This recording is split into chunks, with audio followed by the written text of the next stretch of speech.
there's been a lot of people complaining, saying, "Hey, put a shirt on. What's going on? You don't seem very professional." I don't know. I mean, just don't watch the videos. I'm going to continue doing videos that I want to do, showing my reality, my way of life. I don't live in a house with air conditioning. I mean, we have it, but I don't use it. I'm living in an off-the-grid situation. I mean, this shelter I built with my own two hands. This isn't financed. This isn't a monthly payment credit. There's no electricity bill here. There's no utility bills. There's no water bill. So I mean, basically, I think if you're willing to work with other people, you can build a situation that is relatively inexpensive. And it's not. This is just sleeping quarters. I have an outdoor room that I'm building right now, and then when I stay at the beach, shared housing down there. Got one bedroom, kitchen, bathroom, and once again, it's like trading work for a place to live. I'm helping build a website video business for a place to stay that's by the beach, 5 minutes from the beach. It's funny, actually, the person I'm staying with doesn't even need to live at the beach because she's never got there. She's mostly on the computer. So, anyways, love you. Peace out, CC. But for example, the property in Encinitas, I mean, there's composting going on, organic gardening going on, raw foods. Here in my place here, I got about 4 gardens going on.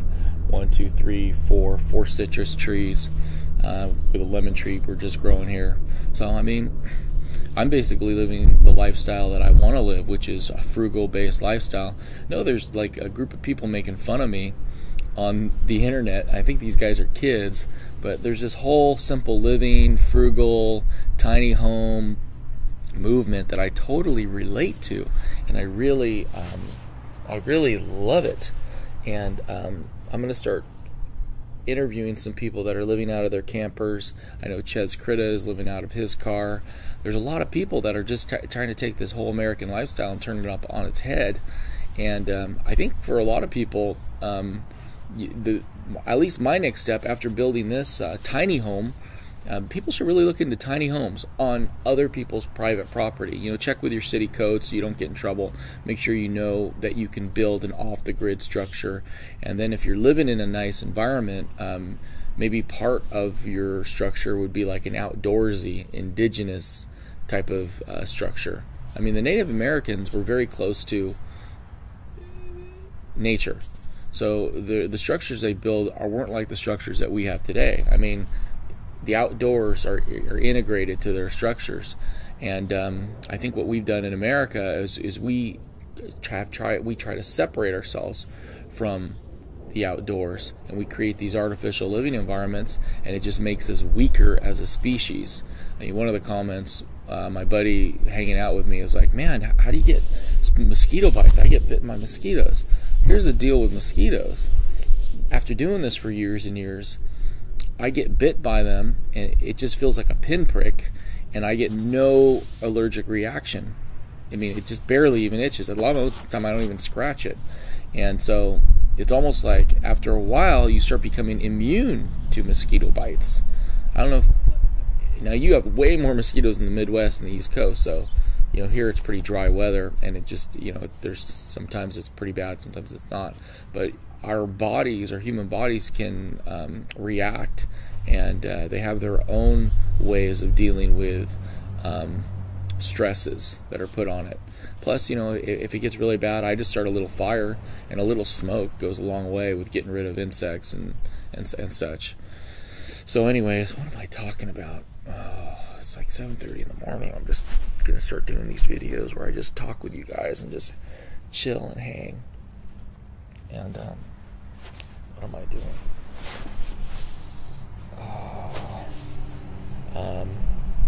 So anyways, that's kind of the focus right now with frugality, being a business owner, looking at new business opportunities, still trying to integrate with society, not going off the grid to a point where you can't relate to other people. But I have a distinct advantage over many, many people that are still, so plugged into the matrix, is that, I have an online audience, you guys, which are great, and I have lots of friends. I have lots of friends in the real world. I always have money in my pocket, so I can go have a good time if I choose to. I don't have any bills. The only bills in my life I have are a $50 a month cell phone bill, just because I do enjoy talking to people on the phone. And it's a wonderful life when you're free like that, and you can focus your time and your energy on cool little projects. So as far as transportation, I think what I've been using is primarily my bike, which is keeping me in shape. It forces me. I've been using the train to get to the beach. I ride the bus once in a while. The next step up from my normal bike is probably going to be some type of a road bike, and then I can get really into the athletic fitness aspect. And then I may or may not get an electric bike, and that will be strictly for transportation, for getting to a place of business. And then after that, it could be, electric scooter. It could be a gas-powered scooter. I'm probably going to go electric, because from what I'm understanding on the Metrolink trains here, you can take an electric scooter on the trains. If you have anything electrically powered, you can take that on public transportation. But of course, if it's gas-powered, you can't do that because of, flammable content. And then once I get done with all that, and I have the ability to get some sort of vehicle, I'm either going to go commuter vehicle, just so I can get from here to there, or I might go for, like what Ches Crit is doing, an SUV, a van, where I can actually live out of the van, park it on a street, and people aren't going to know I'm staying there for, I could go to a town like in Oregon or Washington or the desert or East Coast, and I can stay, for a couple days and not have to worry about a hotel room. It's really a state of mind, guys. Once you kind of get this whole frugal, simple living, highly mobile lifestyle down, it's really hard going back to the slave lifestyle. So it's interesting. I made that decision a couple years ago when I was doing YouTube videos.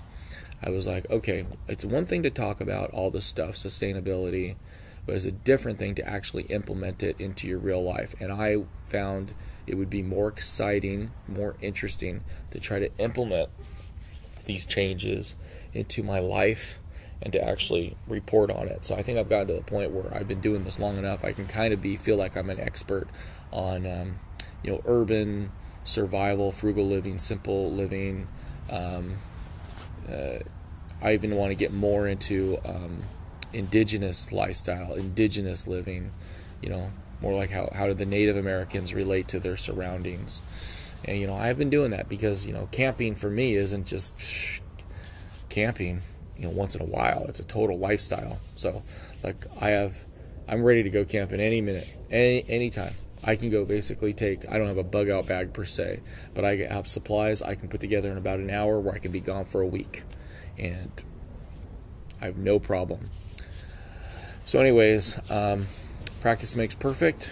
Right now I'm trying this new video style with the mic close by and the camera far away, just seeing how I like that, seeing how it fits into the situation.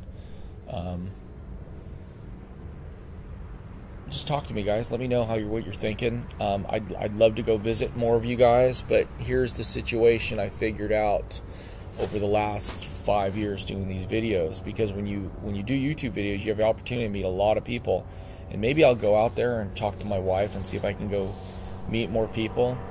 But I found the longest I can be away from my kids without hurting them or hurting our relationship or not being supportive of them is about 2 to 3 days.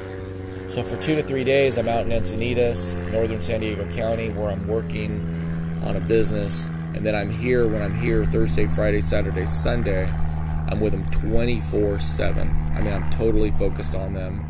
I'm taking them for bike rides, walks. Right now, we're going to go to La Sierra Natural Food Store. I'm going to get them all green smoothies. So, when I'm here, I'm totally focused on them. But when the school year starts, they're going to get busy, and I might have a little bit more free time. I'll check with CC and see if there's an opportunity where maybe I can go visit other people, chase down some stories. But anyways, guys, hey, peace out. I think I kind of get an idea where the channel's going. Don't know if you guys will be interested, but I'll cover news topics once in a while. But just to give you an example of where I'm at with the news, I haven't checked the news for about 3 days, so I have no idea what's going on. I've checked a couple stories, but I'm not like heavily checking the news. And Facebook, I just saw someone that was on Facebook. I haven't checked Facebook for 4 months, so I have no idea what's happening to my friends. And if they want to let me know what's going on in their lives, they'll call me and I'll talk to them. Low stress, raw foods lifestyle. I'm about 50% raw foods right now. Fitness lifestyle, frugality lifestyle, simple living lifestyle, indigenous lifestyle. These are the themes of what are interesting to me. Family-based lifestyle, relationships with people. So anyways, guys, hope you're doing good. God bless. Take care.